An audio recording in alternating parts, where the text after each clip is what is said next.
قصہ جو میں بیان کرنا چاہتا ہوں وہ یہاں بہت زیادہ وقت ہو گیا ہے کہ ایک طرف یہ ہمارے دین کی سیکھنے سکھانے اور لوگوں تک پہنچانے کے لیے جہاں یہ ہے کہ صحیح علماء کو پہچان کے ان سے دین سیکھا جائے، یہ دیکھ لیں کہ یہ قابل اعتماد ہے، ان سے سیکھیں، ان کی عزت و توقیر کریں، ان کے حقوق کو ادا کریں، دفاع کریں.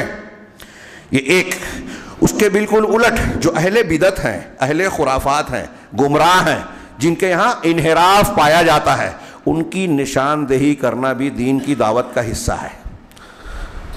اگر آپ دین کی تعلیم دے رہے ہیں، بدعت و خرافات سے، شرکیات سے آپ منع کریں گے، تو جہاں آپ شرک سے، بدعت سے، خرافات سے، گناہ کے کاموں سے لوگوں کو منع کریں، نہی عن المنکر یہ دعوت کا حصہ ہے، جو نہیں کرتا وہ دعوت کا کام نہیں کر رہا ہے. وہیں اس سلسلے میں یہ بھی داخل ہے کہ جو لوگ بدعات کی مذمت جو لوگ بدعات کی ترویج کر رہے ہیں، غلط حدیثیں بیان کر رہے ہیں، لوگوں کو گمراہ کر رہے ہیں، ان کی نشاندہی کر کے لوگوں کو اس سے آگاہ کیا جائے. یہ میرے ہاتھ میں جو کاغذ ہے اس میں بڑے بہترین اقوال اور بہت اہم باتیں ہیں. سب سے پہلے اللہ کے رسول علامہ ابن تیمیہ کہتے ہیں کہ اللہ کے رسول صلی اللہ علیہ وسلم نے یہ سنت جاری کی ہے. ذوالخویسرہ نے جب آپ کے تعلق سے اعتراض کیا کہ آپ انصاف کیجئے مال غنیمت کی تقسیم میں، تو آپ نے کہا کہ میں انصاف نہیں کروں تو پھر کون کرے گا؟ حضرت عمر یا خالد بن ولید نے کہا کہ مجھے اجازت دیجیے گردن مار دو. کہا چھوڑ دو، لوگ یہ نہ کہیں کہ محمد اپنے ساتھیوں کو مارتے ہیں. اور کہا اس کی نسل سے ایسے لوگ پیدا ہوں گے جو اسلام سے اس طرح نکل جائیں گے جیسے تیر شکار کو چھید کے نکلتا ہے. ان کی نماز کے سامنے اپنی نماز کو، ان کی تلاوت کے سامنے اپنی تلاوت کو تم کمتر سمجھو گے، لیکن وہ دین سے ایسے نکل جائیں گے. کہ کا نام لے کے اللہ کے رسول نے وضاحت کی اور کہا کہ جو شخص ان کو پائے نماز ایسی پڑھیں گے جیسے تو کہ تم اپنی نماز کو کم سمجھو گے، لیکن اللہ کے رسول نے کہا ملے تو قتل کرنا، لائک نہیں کرنا. آج ہمارے یہاں ایسے لوگوں کو لائک کر رہے ہیں لوگ، خارجیت والے. آج جتنے بھی مسلمانوں کو کافر قرار دینے والے فتوے والے، یہ جو اسلام پسندی کا مظاہرہ کرنے والے لوگ ہیں، تحریکی پوری دنیا ہے اسلام میں، جنہوں نے مسلمانوں کو دہشت گردی کا الزام دینے میں بہت بڑی مدد کی ہے کفار و مشرکین کی، وہ سارے کے سارے خارجیوں کے طریقے پہ چل رہے ہیں. اور ہمارا نوجوان طبقہ ان سے متاثر ہوتا ہے، آنکھ بند کر کے اس کے پیچھے چل رہا ہے. اور وہ جتنے ملیں گے آپ کو خارجیوں کی علامت ملے گی، علماء سے نفرت کرنا، خدثاء الاحداث اسنان اور صفحاء الاحلام، جس کا ترجمہ ہمارے استاد شیخ عبد المعید کرتے ہیں کہ سر پھرے لونڈے، نئی عمر کے لوگ اور علم میں عقل میں کمتر لوگ تو سر پھرے بھی ہیں اور نوعمر بھی ہیں، علم نہیں ہے، ان کے پاس علماء نہیں ہیں. خارجیوں کے پاس بھی علماء نہیں تھے، ان کے پاس بھی نہیں ہے. آپ دیکھیے ان کے بڑی بڑی شخصیات بانی ہیں، ان کے یہاں انحراف ہے. شیخ حسن البنا شرک ہے ان کے یہاں، خرافات ہے ان کے یہاں، باطنیت ہے، خارجیت ہے. سید قطب کھلے ہوئے آج کے عرب علماء کا تقریباً اتفاق ہے کہ موجودہ دور کے خارجیوں کے امام اور ان کے امام مولانا ابو العلا مودودی. اب یہ بھی میں نام لے کے کہہ رہا ہوں، لوگوں کو برا لگتا ہے. علامہ ابن تیمیہ اور دوسرے لوگوں نے کہا کہ یہ کہ فلا بد من التحذیر من تلک البدع وان اقتضى ذلك ذکرهم وتعیینهم، کہ اگر بدعت کا رد کرتے ہوئے اگر تقاضا ہو تو ان کا ذکر کیا جائے، شخصیات کا، اور ان کو متعین کیا جائے. یہ کوئی صرف علامہ ابن تیمیہ نہیں، 50 علماء کے اقوال ہیں مختلف شخصیات کے سلسلوں میں جنہوں نے جو ہے انسان کو منع کیا. امام احمد بن حنبل کے قول کو پچھلے ہفتے میں بیان کیا تھا، آج بھی پورا نہیں بیان کر سکتا.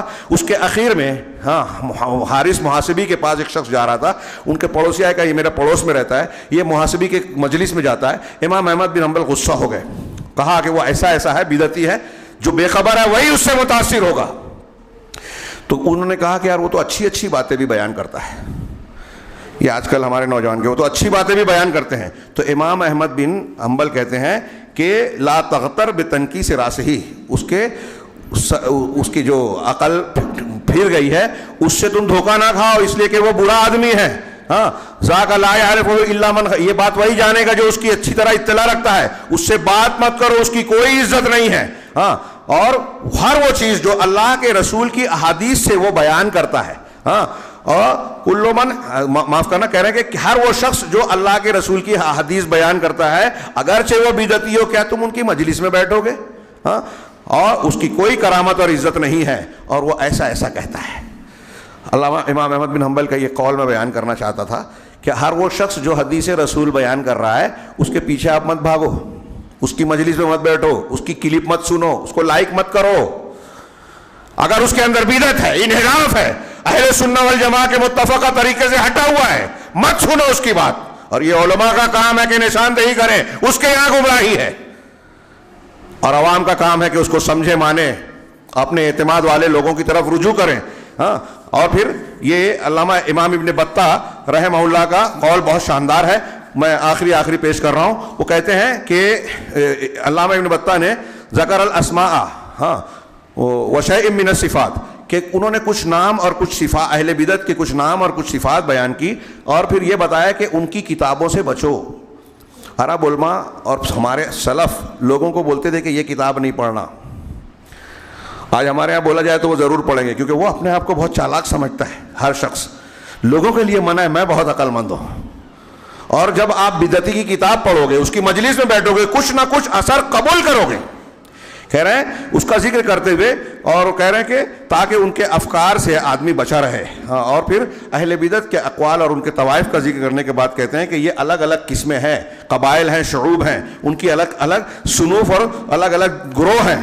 ہاں، انا اذکر طرفا من اسمائہم، میں ان میں سے کچھ کا نام ذکر کرتا ہوں اور ان کی کچھ صفات کو، اس لیے کہ ان کی کچھ کتابیں ہیں جو لوگوں میں پھیل گئی ہیں، کچھ باتیں ہیں جو لوگوں کے سامنے مروج ہو گئی ہیں. جب یہ باتیں پھیل گئی ہیں تو میں نام لے کر ان کا رد کر رہا ہوں. ابن بطہ کہتے ہیں ہاں لا یعرف الغر من الناس، لیکن جو بھولا بھالا سادہ آدمی ہے وہ اس کو پہچان نہیں پاتا، اور نہ ہی جو نئی عمر کی نسل ہے وہ اس کو سمجھ پاتے ہیں. اس کے معنی اکثر ان لوگوں پر مخفی رہ جاتے ہیں جو اس کو پڑھتا ہے. اس کتاب کا جو معنی مطلب ہے جس میں وہ گمراہی کو اندر ڈال رہا ہے، یہ عام لوگ سمجھ نہیں پاتے.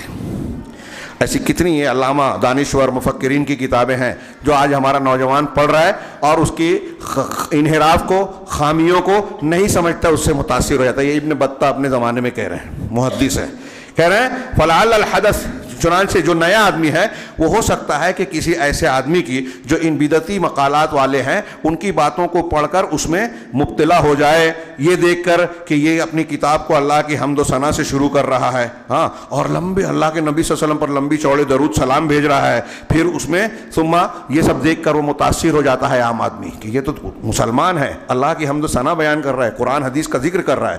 پھر اس کے بعد وہ بیچ میں اپنے دقیق کفر کو ذکر کرتا ہے، کفر کی بات کو، گمراہی کی بات کو، اور جو اس نے اختراع کر رکھا ہے، جو شر اپنے دل و دماغ اور فکر میں چھپا رکھا ہے، وہ غیر محسوس طریقے پہ اپنی تحریر میں ڈالتا ہے. تو یہ نیا آدمی، بھولا بھالا آدمی یہ سمجھتا ہے، جس کو نہ علم ہے اور وہ گہرائیوں سے ناواقف ہے، ہاں، اور عام لوگوں میں سے ہے، وہ یہ سمجھتا ہے کہ اس کتاب کا لکھنے والا بڑے کبار علماء میں سے عالم ہے اور ایک بڑا فقیہ ہے، اور وَلَعَلَّهُ يَعْتَقِدُ فِي الْعِلْمَ مَا يَرَاهُ فِيهَا، اور ہو سکتا ہے، ہاں، یہ بھی ہو سکتا ہے کہ اس امت کے ایسے لوگوں کے بارے میں وہ عقیدہ رکھتا ہو جو کیا نام ہے، بت پرستی کرتا ہو، شرک کرتا ہو اور شیطان کا موافق ہو، اس کی تائید کرتا ہو. اب ان میں سے پھر انہوں نے ایک لمبی چوڑی فہرست بیان کی کہ یہ ایسے ہیں جو لوگوں کو گمراہ کرتے ہیں. ہاں، اس کے بعد آخر میں وقت زیادہ ہو گیا.